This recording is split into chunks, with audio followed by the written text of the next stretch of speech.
Hello po mga kababayan, kamusta po kayong lahat? And once again, welcome back to another episode of Simply Talkies Vlog. Pag-usapan natin mga kababayan, ito pong mga iba pang mga issues na na-discover po o lumabas during the last Quadcom hearing noong Friday yata yan, no? Na natapos ng madaling araw. Grabe po yun, no? Doon po sa haba po nun, may mga lumabas po na mga issues, yung sino po ang mga mastermind sa pagpatay kay PCSO Board Member Secretary si General Wesley Barayuga, at napag-usapan din ng Pogo, no? At itong drug war ng inyong dating presidenteng si Digong.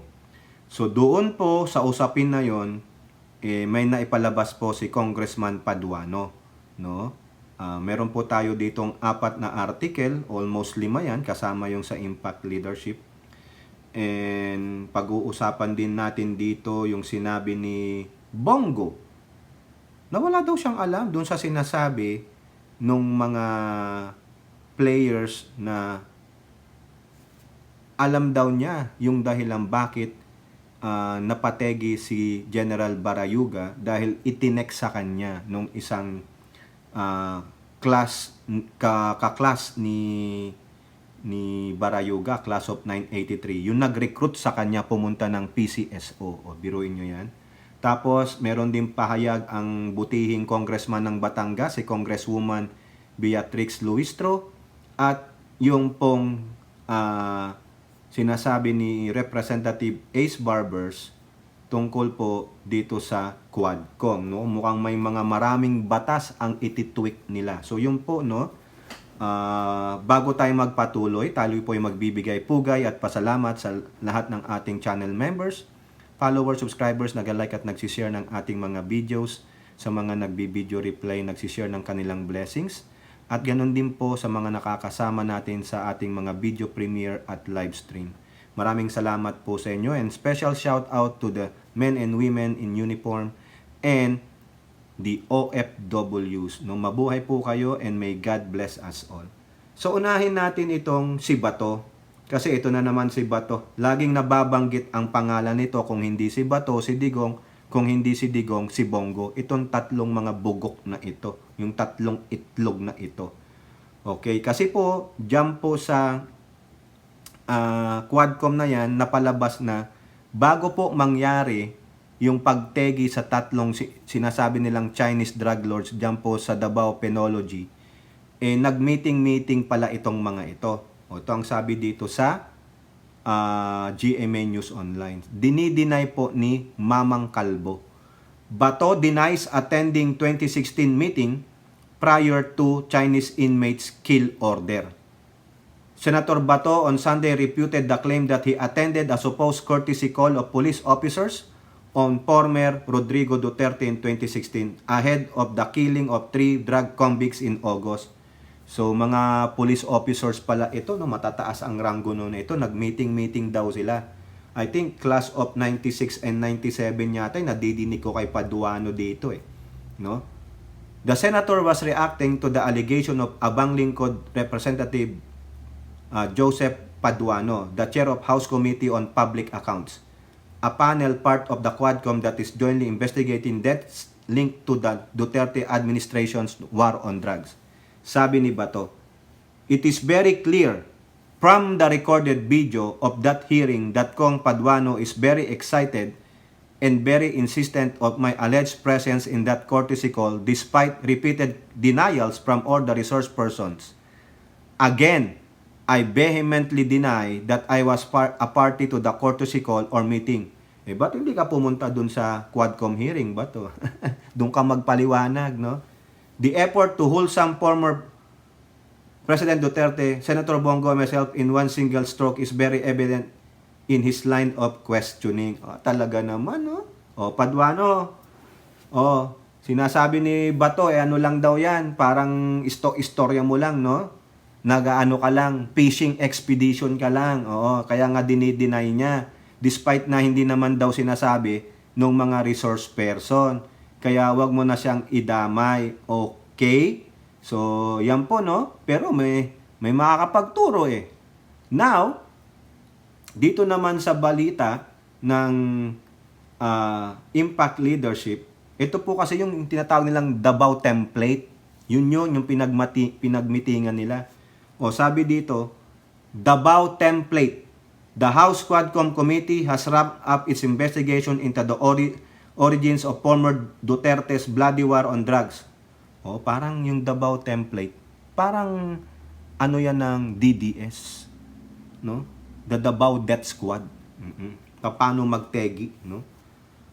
A critical meeting held on June 28, 2016. Ayun nga yung sinasabi ni Bato. Wala ako doon kasi ini-insist ni Paduano na andoon ako. Malay natin. Just days before he assumed the presidency. The meeting held on the second floor of Department of Public Works and Highways building gathered members of the Philippine National Police Academy, PNPA, classes of 96 and 97. O, ayan ha. Many of whom played significant role in Duterte's anti-drug operations during his tenure as mayor of Davao City. Kaya nga gustong-gusto nila, dapat sabi nga ni Bato, ibalik nyo na lang yung mga Davao City Police ni Sara. Kasi mas yun doon siya komportable. Hawak nila yung mga yun Nauutok nila yung mga Davao City Police di ba? Lawmakers have questions whether this gathering played a pivotal role in shaping Duterte's administration's brutal war on drugs, particularly through discussion of the so-called Davao Template, a strategy widely regarded as the blueprint for Duterte's aggressive crackdown on illegal drugs first implemented in Davao City. O ayan. A resource person confirmed that then incoming Special Assistant to the President, Bongo, was at the venue but did not participate in the meeting. While there was report that incoming PNP Chief Bato de la Rosa was also present, none of the resource person confirmed this. So yung sinasabi yan, yung Bato, yung una nating binasa. Sabi niya, si Paduano, talagang lang, ini-insist lang. Wala nga sa resource person magko-confirm na nandun ako. During the 7th public hearing of the Quad Committee on Friday, retired Police Colonel Rohina Garma and Edelberto Leonardo confirmed the meeting, which they referred to as courtesy call on Duterte, but they provided conflicting accounts. Ayan, Diyos mio. Si Garma, class of 1997, si Leonardo, class of 1996. O, ayan, patay tayo nito, mga kababayan. So, sino kaya nagsasabi ng totoo dito? Sino ang nagsasabi ng kasinungalingan? O, ayan, ang dami pong kinwestiyon dito. So, itong Davao Template, parang yung tinatawag nilang the origin of the Oplan Tokhang. O kaya Oplan Double Barrel. Yung kung ano-ano man ang Oplan na ginawa ni Digong. O, ayan sabi lang sa quote card, Quadcom establishes Duterte met with PNPA alumni on Davao Template drug war in 2016. Bongo also seen at the venue. Lagi ko nasaan naman si Digong, nandun yung kanyang dakilang aso. Ayun po yun, mga kababayan, no? Ang sakit niyan. O now, labas tayo dyan. So, maniniwala ba kayo? Wala doon si Bato? O, buntot din niya ni Duterte. Ikaw pa, PMPA meeting. Ikaw ang PMP chief? O, yun nga lang siguro may nagsishield kay Bato. Hindi natin alam. O, now, punta naman tayo dito sa balita ng Abante TNT. Kasi, naalala nyo, di ba si Bongo, idinadawit doon sa pagpatay kay Wesley Barayuga na meron siyang alam dahil itinext o itinawag, sabi nung isang classmate ni Barayuga na nag-recruit sa kanya, si Pinili, class of 1983 sila sa PMA. Ano ang sabi diyan ni Bongo? Bongo, wala raw alam sa pagpatay kay Barayuga. Ayun, siyempre papasunalingan niya na. Imposible namang umamin, di ba? Iginiit ni Bongo na wala siyang alam sa sinasabing motibo tungkol sa pagpatay kay PCSO Board Secretary Wesley Barayuga o anumang impormasyon na meron si dating PCSO Chairperson Anselmo Simeon Pinili hinggil dito. Kasi si Pinili ang nagsabi doon sa Quadcom na pinaalam nila kay Bongo. Aninigo, senador siya noong panahon na yon at nakatutok sa pandemya bilang chair ng Senate Committee on Health. Ano ngayon kung senador ka? Anytime pwede ka nang makatanggap ng tawag at text, di ba? Ang babaw naman ng dahilan mo, huling-huli naman yung dahilan mo, Bongo. Quote, tumutulong ako sa Duterte administration noon sa pagtugon sa mga suliranin ng bansa, ngunit kapag may inilalapit sa akin ng mga issue o report, Palagi kong inire-repair ang mga iyon sa kakulang opisina, ahensya o opisyal, lalo na kung hindi ka naman trabahong aksyonan ang mga yan dahil senador ako na may sariling mandato. Oo, talaga? Sa totoo lang po, hindi ko rin naman pwedeng pakialaman ang proseso ng ating kapulisan tungkol sa insidente. That is why I take exemption sa mga binabalita sa media na may alam ako sa motibo ng pagkamatay ng isang tao at wala raw akong ginagawa. Please get your facts straight. Doon lang sana tayo sa totoo at tama. May witness eh. Di ba? May witness. Siyang nagpatunay na pinaalam sa'yo. O di ba? Reaction ito ng senador matapos sabihin ni Pinili na pinalam ano to kay dating Chief Presidential Legal Counsel Jesus Melchor Kitain ang posibleng motibo sa pagpatay kay Barayuga sa pagdinig ng Quadcom ng kamera ng Biyernes. Oh. 'Di ba? Sabi pa ni Go, wini-welcome ko ang balak ng pambansang kapulisan na muling buksan ng investigasyon sa pagpatay sa dating opisyal ng PCSO na si Wesley Barayuga. Dapat lamang na mabigyan ng hustisya ang kanyang pamilya. Dapat nga noon pa mabigyan na ng hustisya ito. Gayunman, mabuti na rin na maimbestigahan yung muli ngayon para mapanagot ang dapat managot. Drama lang po yan ni Bongo. Alam niya sinabi ni Pinili, hindi nagkamali si Pinili, hindi nagdalawang isip na ituro si Bongo na ipinaalam sa kanya yung dahilan. O may impormasyon ka, kaya nga sabi natin sa isang vlog natin, bakit hindi mo pinaalam yan? O ngayon magsasalita siya, di ba? Lukulukong inchik ito. Wag nyo na pong iboto yan, wag na. Tama na ang incheck. Sobra na yan. O, now, labas naman tayo dyan. Punta tayo dito sa GMA News Online. Kasi po, yung butihing mambabatas ng Batangas, yung isa sa mga upcoming trailblazer, kung tawagin natin, napakahusay. Para siguro, malayo naman sa kalingkingan ni Madam Miriam, pero parang yung sumusunod sa yapak. Hindi natin pwedeng i-compare kay Madam Miriam yan. Madam Miriam is Madam Miriam Santiago. No, saludo po kay Madam Miriam, sumalangit nawa ang kanuluha. Pero may mga upcoming naman that it might follow her footstep. A trailblazer, di ba? Oh, sabi po sa GMA News Online, Luistro, testimonies show war on drugs use versus political post. Parang template lang, Davao template, Oplan, Tokhang. Sabihin nandito ka, political rival kita, kailangan kitang eliminate pero sasabihin ko, nandito ka sa aking drug watch list. Di ba? Walang kawala, drugs ba naman? Walang piyansa habang buhay na pagkabilanggo. Witness testimonies at the House Quadcom Committee hearing showed that the Duterte administration use its drug war to determine or even eradicate political enemies. Ayun ang sabi ni Batangas Representative Jerbil Jinky Beatrix Luistro. The witnesses include former Iloilo Mayor Jet Mabilog, Police Lieutenant Colonel Santi Mendoza of the PMP Drug Enforcement Group, who testified in the Quadcom's ongoing investigation into the drug war deaths during the Duterte administration. Mabilog said he was forced to link opposition leaders and former Senator Manuel Rojas and Franklin Drilon to the drug trade or his life will be endangered. Si Mendoza naman testified that he was ordered to kill PCSO Board Secretary Wesley Barayuga by then PCSO General Manager Royina Garma and Napolcom Commissioner Edelberto Leonardo. Mga retard na tong si Leonardo sa si Garma. Sabi ni Governor Congressman Luistro, for me, this EJ case for the longest time we thought this was about drugs. But the probe have shown a new context. Nagbago daw po ang konteksto. Dati, yung mga EJ case, it's about drug war lang, pero nagbago If you look back at the testimonies, mukhang nagamit yung drug war, EJK as means of political vendetta, mga kalaban sa politika nila Digong. Ayun ang napuntang konteksto ngayon kasi kung uusisain mo, intindi mo maigi yung mga sinasabi ng witnesses, parang politika, Just because certain people did not support the former president in his presidential bid, they used this war on drugs to go against these people. As for the case of Wesley Barayuga, he was purposely included in the narco list because he had an issue with Garma on peryahan ng bayan.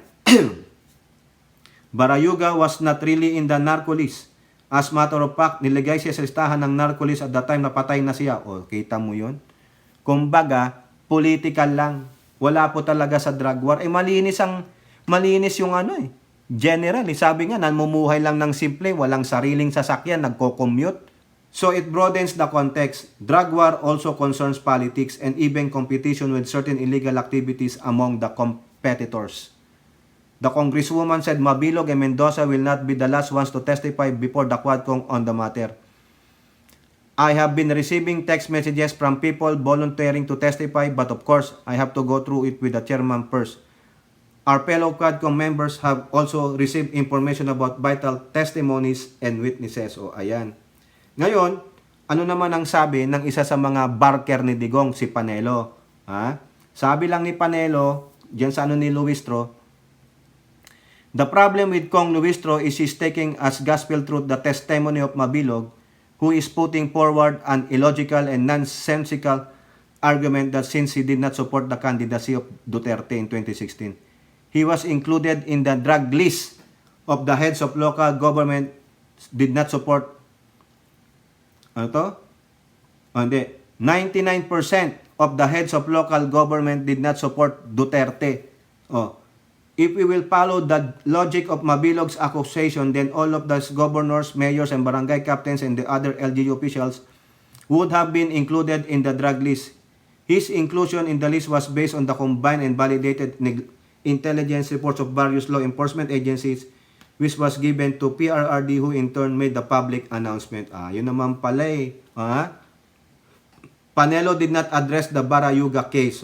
Also said that courts, not lawmakers, are the best judge of testimonies. As a lawyer, Congressman Lucio should know that only the courts can determine whether the resource person testimony are true or not. What she should do, as she is so minded and believed in the Mabilog, is to assist him in filing the case against those who are received to be committed justice. Malay mo kung anong gagawin. Di ba? Otherwise daw po, nagpo-politicking lang si Congresswoman. Sige, tingnan natin. Di ba?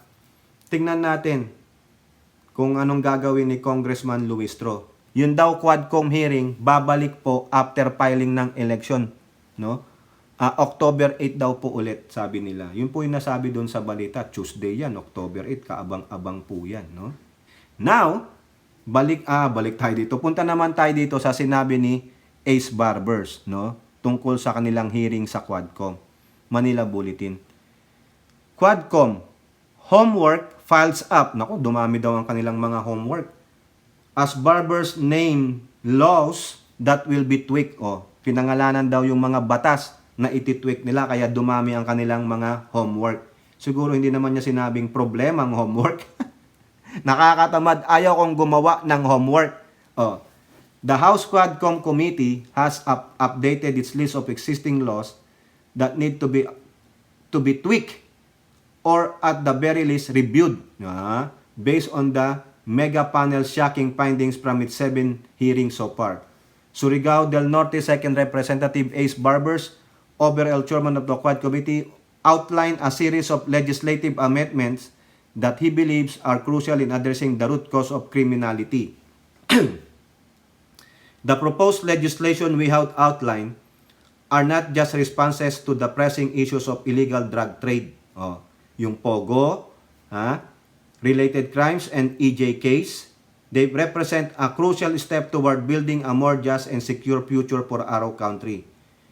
He sought amendments to the cyber law to address the rampant issues of online gaming, hacking, and investment scams, which have provided new platforms for organized crime syndicates to wreak havoc. Barbers also called for amendments to the Anti-Money Laundering Act. Ang dami na. Yung sa illegal trade, sa POGO, sa AJK, cybercrime law, sa anti-money laundering, to empower the government to take swift action against suspicious financial activities even before formal charges are filed. This will ensure that illegal funds are intercepted before they can be used to further criminal enterprise. The Nationalista Party stalwart also highlighted the need to reform the revised corporation code. He stressed that only legitimate individuals and entities should be allowed to create corporations, as shell companies have been a tool of money for laundering and other illicit activities. Ay, ang dami, 6 na yon. Barber points out that amending the local government code, pang-7, is also necessary to prevent the abuse of power by LGU in reclassifying and converting land which has been exploited by foreign nationals and corrupt officials. The veteran lawmaker from Mindanao also proposed reforms to birth certificate registration laws, pang-8. He underscored the importance of ensuring that only true Filipino citizens are registered, thereby preventing fraudulent claims of citizenships. He also emphasized the need to amend, siyam nang nabilang ko baka meron pa tayong nalagpasan, ewan ko na lang, sorry na lang. Land Registration Act, yung magpagpamay-ari naman ng lupa, to ensure that only Filipino citizens and legitimate corporations can own the land in the Philippines. Ayan. Next, ito, pang-10, strengthening the Witness Protection Act. Tama naman yan. Barbers stressed that individuals testifying against organized crime should be provided with the highest level of security as their testimonies are essential in bringing criminals to justice. Ayan. Ito pa. The Quadcom overall chairman also called for a review of the current system of visa issuance. 11. Visa issuance naman ito sa DFA. As the ultimate deterrent to heinous crime, Barbers also pinched once again the return of death penalty. Correct. After all of this, dapat magbigay na kayo ng batas para sa death penalty. 'Di ba? Kasi wala na po silang takot. Okay? Ngayon, gumagawa pa sila ng mga fake news, which is good. 11 yung gustong i-tweak o i-amend ng Quadcom. At sa huling-huli, pang-12, ipasa na ang parusang bitay. Kasi wala talaga walang nangyari. Kayo po, ano pong inyong masasabi dyan, no? Si Barbers, ang daming batas ang gustong i-tweak dahil din sa findings nila, no? At eto nga po, si Congressman Luistro, binatikos ni Salvador Panelo. Si Bongo, wala daw alam sa pagpatay kay General Barayuga. Si Bato, dininay na umattend doon sa Davao Template, no? At sinasabi naman ng iba, nandoon sa Davao Template meeting of batch 96-97 ng PMPA si Digong, at si Bongo nasa labas lamang. Kayo po, ano pong inyong masasabi? Comment down below and don't forget to like and share. Hope to see you in the next videos. Bye-bye. God bless.